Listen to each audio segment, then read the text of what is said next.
श्रियकान्ताय कल्याणनिधये निधयेतिनाम् श्रीवेङ्कटनिवासाय श्रीनिवासाय मङ्गलम्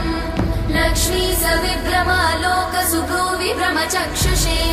चक्षुषे सर्वलोकानां वेङ्कटेशाय मङ्गलम् श्रीवेङ्कटाद्रिशृङ्गाग्रमङ्गलाभरणाग्रये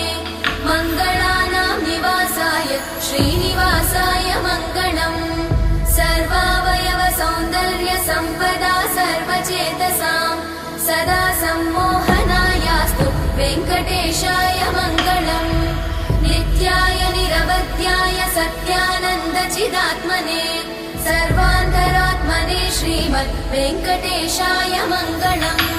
स्वतः सर्वविदे सर्वशक्तये सर्वशेषिणे सुलभाय सुशीलाय वेङ्कटेशाय मङ्गलम्